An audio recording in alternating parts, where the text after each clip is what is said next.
Well, hey there, and welcome to another edition of JC Lee MD, MD Minute. I'm your host, Jonathan Jaha Lee, a quadruple board certified child and adolescent psychiatrist from Canada, living and working in Los Angeles. Well, today I want to talk very briefly about stimulants for ADHD, as they're indicated. I deal with a lot of young people and old people, actually, with ADHD these days. It seems to be, all the rage to get that kind of diagnosis. A lot of you may have already gone to Cerebro and been given that diagnosis and, given a prescription for Adderall after a 20-minute interview or so. I'm not going to get into the specifics of ADHD today, but I want to focus a little bit on stimulants. Just as a proviso and disclaimer, I have no shares in GlaxoSmithKline, Forest, Wyeth, or Takeda, or any other pharmaceutical company, and this is not to be taken as medical advice, even though I am a doctor. Think of this for only informational purposes alone. Definitely speak with your prescriber if you have any other questions and follow up. Stimulants have been around for a long time, like decades, if not century, turn of the century, and they were first noted to be helpful in what was at the time called hyperkinetic movement disorder of childhood, the precursor of ADH or hyperactivity disorder. These days, it really doesn't matter, if it's ADHD predominantly inattentive or ADHD predominantly hyperactive or ADHD combined type. Stimulants generally are considered the first line, at least in Canada, and to some extent in the States, treatment for ADHD symptoms, the kind of like impulsivity, concentration difficulty, can't sit still, always driven by a motor. Now, more and more, I do see, young adults, often PhD students, postdoctoral fellows, people who are in their internship or residency, coming to me for that diagnosis.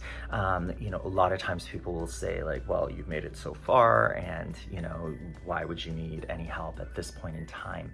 The fact is, for 7% of the population, there are people who have a wide berth of IQ or intellectual capacity.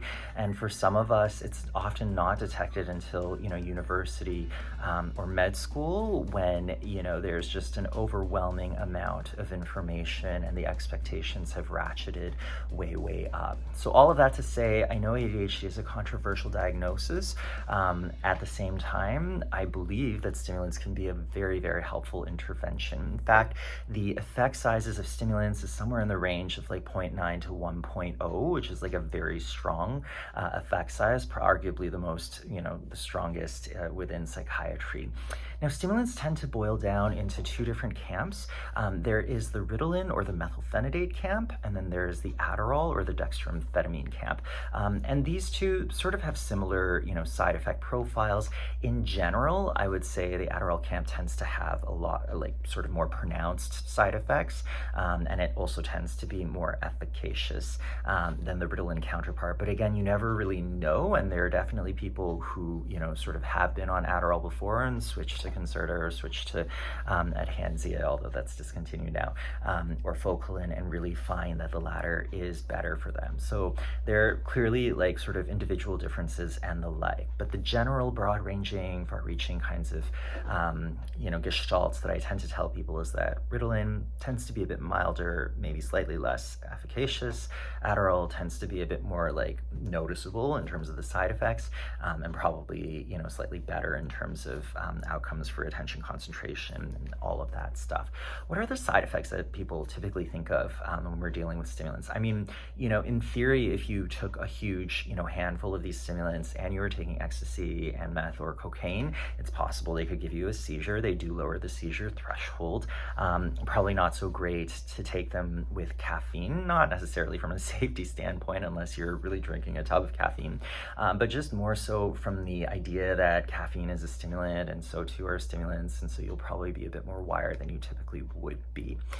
The more garden variety side effects that people tend to notice are, sort of slight bumps in their blood pressure and heart rate. So it's really important that you talk with your provider, maybe, schedule recurrent visits to the CVS or Ralph's near you to stick your arm in a blood pressure cuff, or just purchase one off of Amazon or wherever you would typically get one of those things, because there is a chance that with each dose increment, you're going to notice a slight bump in your blood pressure and also your heart rate. And we don't want to get too high over that long term. Some people do notice that if they take these medications too close to bedtime, especially the longer acting varietals, that they impact sleep, specifically sleep initiation. So it might take longer to get to sleep, or you might be tossing and turning more often. It'll just feel like you've had one too many venti cappuccinos, right? So for some people, and this is more important and relevant, I think, for, you know, the young teeny tiny tots, like 7 or 8 year olds, if they're wanting to get on these medications with their parents' approval, obviously, you know, we're kind of concerned about the appetite suppression. And there has been some research to suggest that on average, you know, from the multimodal treatment of ADHD study with the multi-year follow-up, on average, people who were on stimulants were about 1.2 centimeters shorter than their counterparts who, you know, only did psychotherapy or only did stimulants for a shorter period of time. So again, it doesn't tell you, you know, for any one person what the expectation would be, but it's possible that there is some endocrinological, you know, interaction with stimulants. It's also possible that because of the appetite suppression, kids might not eat as much over time, and so they don't have as much, you know, caloric intake and ability to shoot upwards or outwards. And these medications obviously can be diverted and abused. In the eating disorder population, it is very common to be given a prescription for stimulants. Many of the young people who have eating disorders come from wealthy, middle-class backgrounds, educated backgrounds. Parents are judges, lawyers, or professors. And so it's just a given that they'll have stimulants on board, but the appetite suppression can be obviously a malevolent side effect that can be abused. These medications do have a bad rap because they are controlled substances. They're Schedule II, which means my license is on the line every time I prescribe, and I need to check a national database to make sure that, you know, the person sitting in front of me isn't doctor shopping and, you know, diverting these medications. They do have street value. You know, again, what I would say is if you're in the market to get stimulants from a doctor, you know, to sell them, please don't do that. I mean, it's just a real, you know, encroachment on that physician-patient fiduciary kind of relationship, and it can really sour things. I certainly haven't had that experience so far, and generally I won't give out prescriptions of stimulants if I catch any whiff or, you know, concerning features. But then again, you know, sociopaths are really good at masking themselves, so who knows? As far as, you know, the day-to-day side effects, I think the most pronounced one right now is just the fact that they're very hard to get. You know, in terms of the Adderall shortage, Focalin there's now a shortage as well nationwide.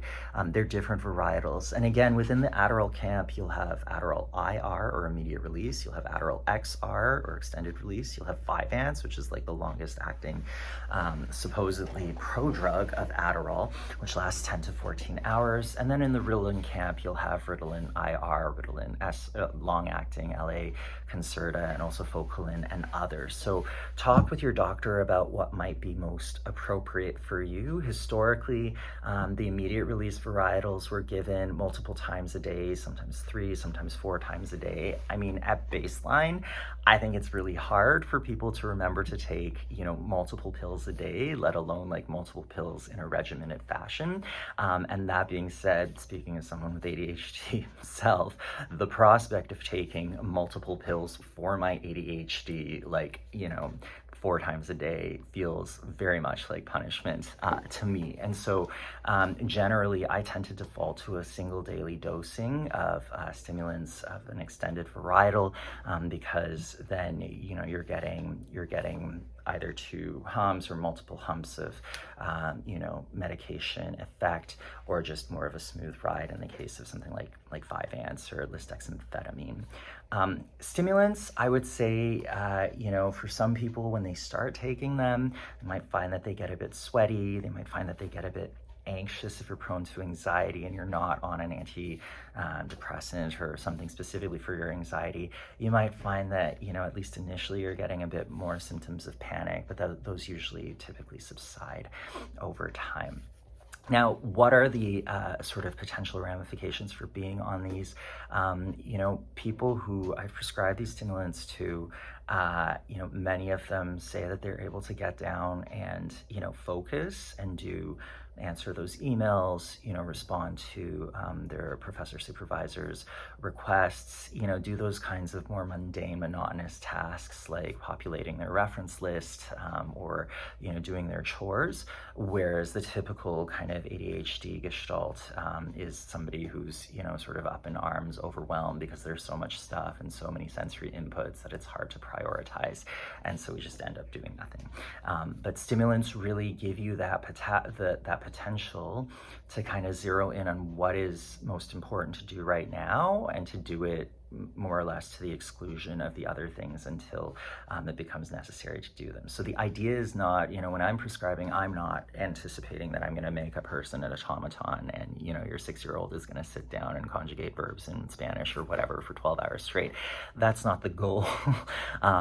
Although I will say, philosophically, I do think the prescription of stimulants seems particularly seductive in North American society. And let's be real, in the world all over, the more that we objectify children, the more that we objectify adults, the more that we reduce ourselves and our value as human people to what we produce, the essays, the conjugated verbs, the term reports, the tests, the presentations, the accolades from our colleagues, the more seductive I think these medications become. And so I think it brings up a really philosophical question of like, what actually constitutes or demarcates the line of normal as society accelerates and the demands are there. We've got Amazon that delivers things the next day if you're a Prime member, and Netflix on demand.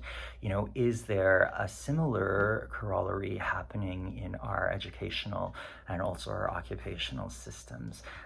But that is a question that I'm still pondering, and I'm sure many of you have thought of as well. If you've been on these medications, feel free to leave a comment.